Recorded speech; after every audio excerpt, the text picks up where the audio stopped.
एक बार फिर से स्वागत है आपका अपने YouTube चैनल फ्री स्टडी पर। आज की वीडियो में हम डिस्कस करने वाले हैं वैश्विक पर्यावरणीय चुनौतियों से निपटने में अंतर्राष्ट्रीय सहयोग का जो महत्व है उसके बारे में हम जानेंगे कि इंटरनेशनल लेवल पर क्या क्या चीज़ें हमने ऐसी करी है या और देशों ने क्या क्या चीज़ें ऐसी की है जिससे उस चुनौतियों से निपटने के लिए। ठीक है, तो देखो, पहले तो मैं आपको यही बोलूँगी कि आपको अगर इस टाइप की वीडियो और चाहिए तो चैनल को सब्सक्राइब कर लेना, वीडियो को लाइक करना और कमेंट करके ये भी बताना कि आपको अगला कौन से क्वेश्चन पे वीडियो चाहिए। ये जो क्वेश्चन मैंने उठाया है ये आपका PYQ है, यानी प्रीवियस ईयर क्वेश्चन पेपर में से ये क्वेश्चन लिया गया है।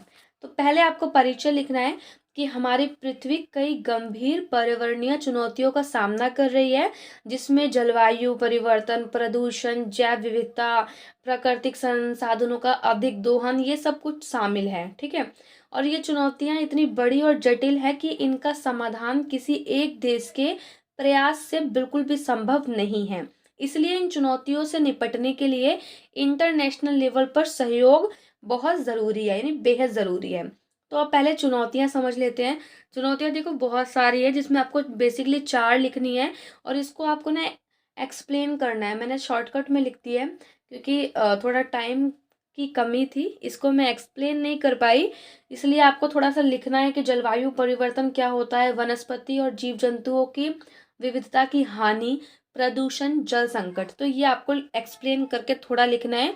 और यही जो चीज़ें हैं ना वो हमारी चुनौतियां हैं आज हमारे समाज की, हमारे देश की। यही चुनौतियां कि जलवायु का परिवर्तन, प्रदूषण इतना फैल चुका है बहुत ज़्यादा, जल संकट है, ओजोन लेयर है, तो काफ़ी सारी चीज़ें हैं।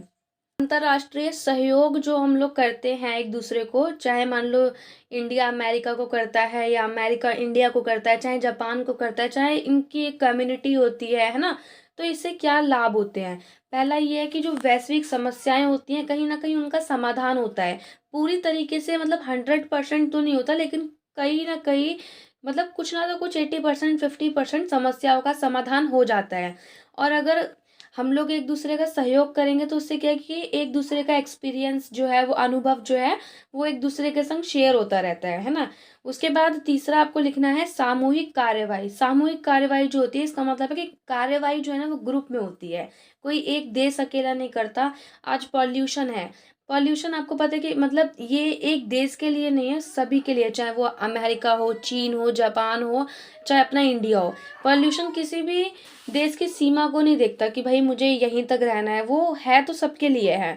तो अगर इस पे अगर मान लो चर्चा हो रही है इंटरनेशनल लेवल पर, तो ये एक सामूहिक कार्यवाही है, यानी कि सभी के द्वारा की गई एक कार्यवाही है।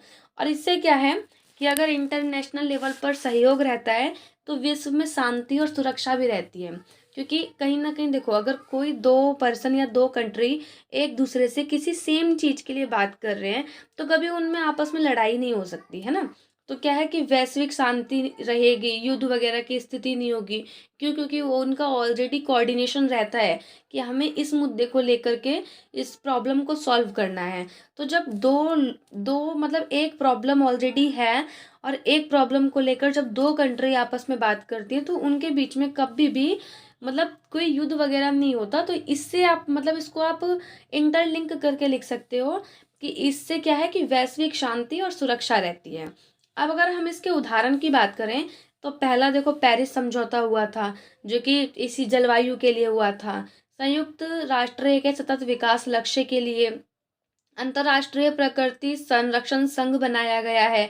जलवायु परिवर्तन पर संयुक्त राष्ट्र की फ्रेमवर्क कन्वेंशन। तो ये कुछ उदाहरण है जो ऑलरेडी मतलब ये मीटिंग वगैरह हो चुकी है या समझौता हो चुका है जलवायु वगैरह को लेकर के।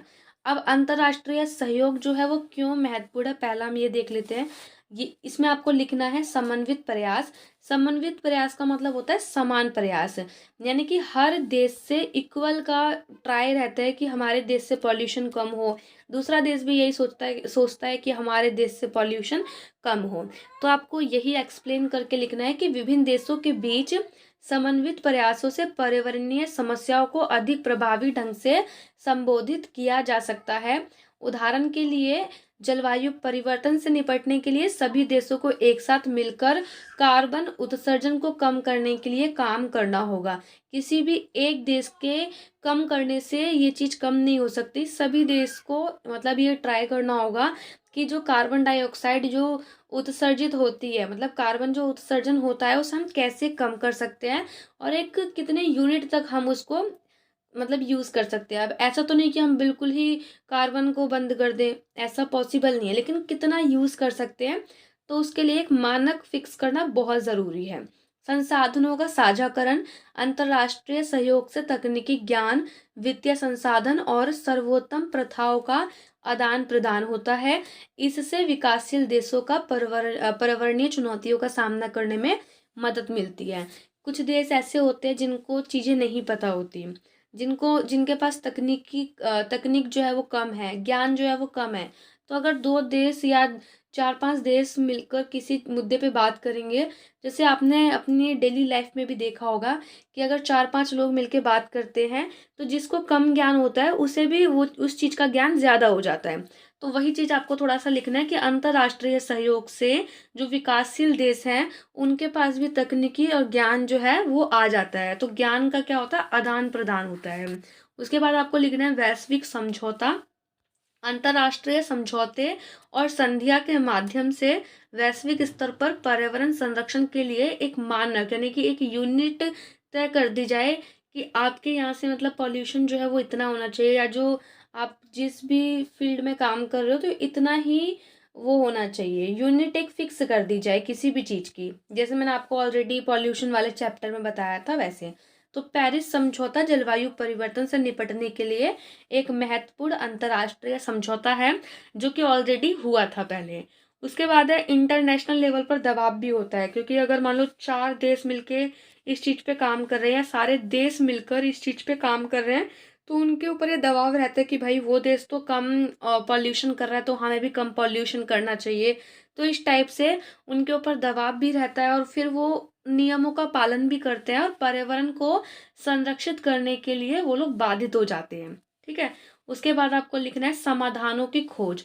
विभिन्न देशों के वैज्ञानिक और जो स्पेशलिस्ट होते हैं, विशेषज्ञ होते हैं, उनके बीच सहयोग से पर्यावरणीय समस्याएं जो पॉल्यूशन है, जल संकट है, इसके समाधान खोजने में मदद मिलती है। इसका ऑलरेडी मैंने आपको उदाहरण बता दिया है, तो आप लिख सकते हो जो पेरिस समझौता हुआ था वो जलवायु परिवर्तन के लिए हुआ था, और जो ये मॉन्ट्रियल प्रोटोकॉल हुआ था वो ओजोन परत के लिए हुआ था, और जो संयुक्त राष्ट्रीय पर्यावरण कार्यक्रम जो हुआ था वो पर्यावरणीय मुद्दों के लिए हुआ था। निष्कर्ष में आप इसी टाइप से लिखोगे कि वैश्विक पर्यावरणीय चुनौतियों का समाधान एक जटिल समस्या है जिसके लिए विश्व के स्तर पर सभी देश आपस में एक दूसरे का सहयोग करते हैं और सहयोग करना भी बहुत ज़रूरी है। इंटरनेशनल लेवल पर जो सहयोग होता है उससे केवल पर्यावरण ही नहीं बचेगा बल्कि सामाजिक और आर्थिक विकास भी होगा हर देश का। तो ये आपको लिखना है।